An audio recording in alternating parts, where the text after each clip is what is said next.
जनता के पास जा सकते हैं, जनता से पूछ सकते हो, गांव में देख सकते हो।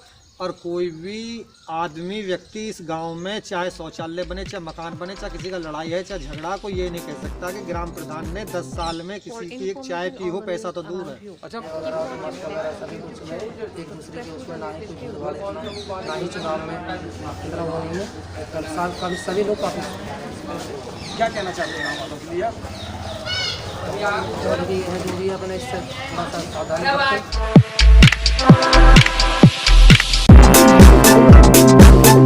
For information on the news around you, keep watching Face Talk YouTube channel. Subscribe to the latest news and press the bell icon. अच्छा, 10 साल प्रधानी किसने संभाला? देवेंद्र शर्मा जी क्या अच्छे जनप्रतिनिधि थे? जी जी बिल्कुल, गांव में काम करा, बहुत बढ़िया क्या काम करा करा? जी। ये आरसीसी रोड शांति, बिल्कुल शांति है। अच्छा, ये आरसीसी सड़क उन्होंने बनवाई? बनवाई थी, हर गली उन्होंने बनवाई है। जी नमस्कार, मैं राजन राही, हमारे साथ है भूतपूर्व प्रधान जिन्होंने 10 साल गांव में सेवा करी और सेवा करके लोगों के दिल में जगह बनाई और लोगों के जितना हो सका गांव में डेवलपमेंट हुआ। क्या रूपरेखा रही, क्या क्या परिवर्तन हुए 10 साल में, क्या क्या जिम्मेदारी इन्होंने पूरी करी, और आइए जानते हैं आज के खास मेहमान से। सर नमस्कार। नमस्कार जी। सबसे पहले सर आप अपना परिचय हमारे चैनल को बताइए।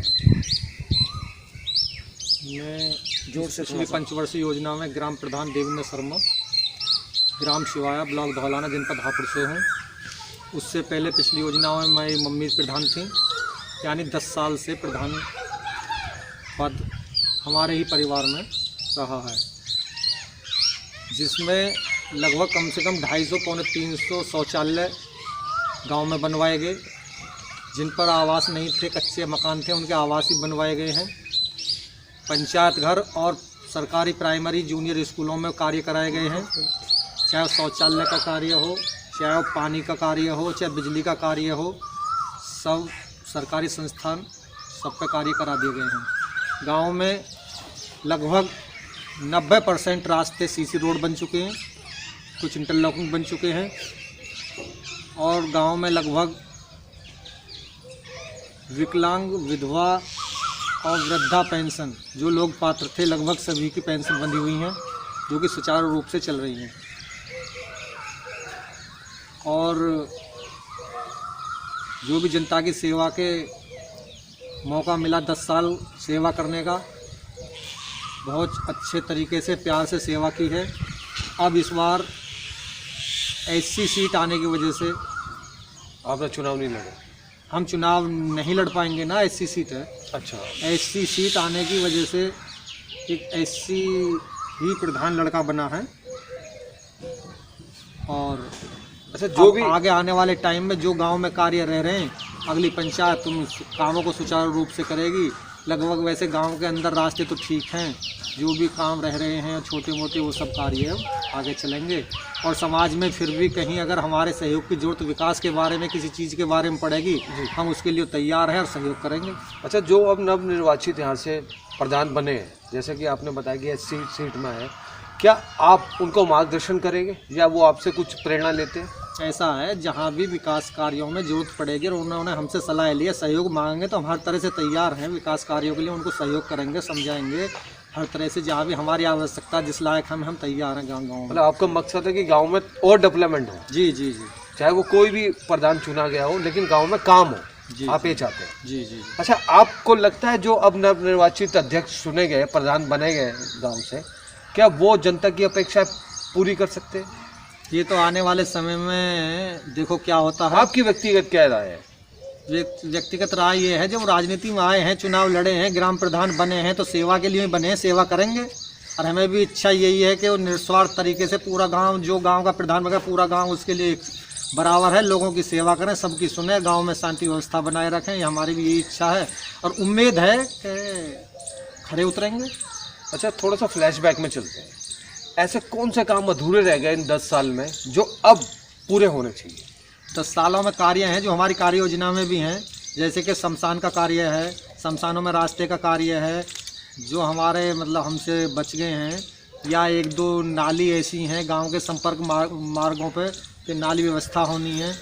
अंदर गांव में तो ऐसे खास काम है नहीं, ये इस तरह के 4-6 काम हैं जो कि अब वरीयता के आधार पर हो जाने चाहिए। वो जो काम मतलब अधूरे रह गए थे अब पूरे हो सकते हैं, आपको ऐसा लगता है? बिल्कुल बिल्कुल बिल्कुल, सरकार बजट देगी और पैसा लगना ही है, और कहाँ वो कार्य पूरे होंगे ऐसा कुछ सब नहीं है। अच्छा, अब कोरोना काल भी सामने खड़ा हुआ है, अभी कोई समस्या का समाधान नहीं मिल रहा अभी तक, तो इसके लिए आप कुछ कहना चाहेंगे? कोरोना काल में तो ऐसा है कि गांव में ऐसा कोई परिवार नहीं है जिसमें बुखार, खांसी, नज़ला, जुकाम या पीड़ित नहीं हो। जी। कई मौत गांव में 3-4 मौत हो भी चुकी हैं, कोरोना के कारण हुई हैं आस-पास भी इलाके में। तो इसकी एक दहशत बनी हुई है, हर आदमी अपने घर से निकलना नहीं चाह रहा, किसी से मिलना नहीं चाह रहा, और कोई भी इंतजाम सरकारी ऐसा नहीं है कि पीड़ित को कोई इलाज मिल सके। ये हालत है, अगर किसी को ऑक्सीजन कमी आ गई तो अस्पतालों में कोई जगह है नहीं। तो उसका जिम्मेदार कौन है? उसका जिम्मेदार यहाँ तो सरकार को ही मानेंगे। अच्छा। यूपी सरकार जिम्मेवार है कि जब चुनाव चल रहे हैं, सारे काम चल रहे हैं, लेकिन उन्होंने इन्वेटर या ऑक्सीजन या उस पर गौर नहीं दी। अब लोगों, अब जो हमारे परिचित है, बाहर से खबर आ रही है कोई सिलेंडर कहीं मिल सकता, लेकिन जब कहीं व्यवस्था है ही नहीं। कई घटना अभी जो हादसे हुए हैं, मौत हुई हैं और बिना ऑक्सीजन के हुई हैं, जिनको अस्पताल में जगह ही नहीं मिली, तो व्यवस्था है ही नहीं। तो इस बार कुछ ऐसी व्यवस्था बनाई जाएगी आपको लगता है? इस बार अब सरकार देख रही है अब क्या होता है, ये कब तक चलता है प्रोग्राम इसका कोरोना का, अब क्या इंतजाम करते हैं, अभी तो कुछ ऐसा दिखाई दे नहीं रहा। मतलब आप कहीं ना कहीं ये मानते हैं कि जो गांव की हालत है चिकित्सा को लेकर वो बेहतर नहीं है? बेहतर नहीं है, और इस वक्त बेहतर होनी चाहिए जैसे कि हालात चल रहे हैं। बेहतर नहीं है। यहाँ से 5-6 किलोमीटर पर जो सरकारी अस्पताल है, धौलाने है या फगोता है, धौलाने अगर इस कोरोना के कोविड का चेक कराने जाते हैं तो कम से कम वहाँ कोई व्यवस्था नहीं है। 100-100, 150-150 आदमी एक दूसरे से मिले हुए खड़े हैं। अगर किसी को नहीं है तो हो जाएगा, अगर उनमें एक व्यक्ति को भी है तो वहाँ इस तरह खड़े हैं, कोई व्यवस्था प्रशासन की नहीं है कि उन्हें अलग अलग समझा के खड़े करें या कुछ करें। एक दिन में 50 चेक होने हैं बस, और लोग पहुँच रहे हैं वहाँ 200। अच्छा, आपके कार्यकाल में शायद कोरोना आ चुका था? पहली बार भी आया था, पहले गांव में नहीं था। तो आपने उस वक्त गांव में सैनिटाइजर या कोई? उसमें उस टाइम पंचायतों ने हर गांव में 2-2, 3-3 बार सैनिटाइजर करा दिए थे। एक आध केस अगर निकला था तो वहाँ सील कर देते थे, और उसके काफ़ी दूर तक उस मोहल्ले में सैनिटाइजर होता था। पूरे गांव में भी हुआ 2-2, 3-3 बार। तो उस बार गांव में ये हालत नहीं थी। अब की बार अभी प्रशासन की तरफ से कोई भी सैनिटाइज नहीं है, कोई चक्कर नहीं है, कोई व्यवस्था नहीं है अभी। आपकी नाराजगी है प्रशासन से? ये तो हर आदमी के ऊपर है अब, आत्मनिर्भर भारत। बस बस बस बस बस। चलिए, मैं ज़्यादा आपसे वक्त नहीं लूँगा। फेस वार्ता के माध्यम से क्या नए प्रत्याशी से या अपने गाँव वासियों से कुछ कहना चाहेंगे आप? मैं तो यही कहना चाहूँगा कि अब नई पंचायत का गठन हो चुका है, पंचायत मेंबर बन गए, ग्राम प्रधान बन गए हैं। अब वो अपना संगठन करें और बड़े प्यार के साथ जो भी विकास के कार्य आवें या बाहर से आवें, लोगों की जो भी सेवा हो सके सेवा करें, और हम जैसे के लिए अगर को कहीं सहयोग की जरूरत है तो हम याद करें, हम उनके साथ तैयार हैं। बहुत बढ़िया। देखिए, बहुत गहरी बात कही आज के खास मेहमान ने। इन्होंने कहा कोई भी हो प्रधान, चाहे वो SC हो, जनरल हो, कोई भी OBC हो, लेकिन वो काम करे। क्यों जी? जी जी जी। 10 साल इन्होंने सेवा करी, आने वाले 5 साल कैसे रहेंगे, जनता के पास चलेंगे, और यहाँ से जो नवनिर्वाचित प्रधान बने उनसे भी मुलाकात करेंगे कि उनकी रूपरेखा क्या है, उनका क्या मैनिफेस्टो है जो गांव में वो लेकर चलना चाहते हैं।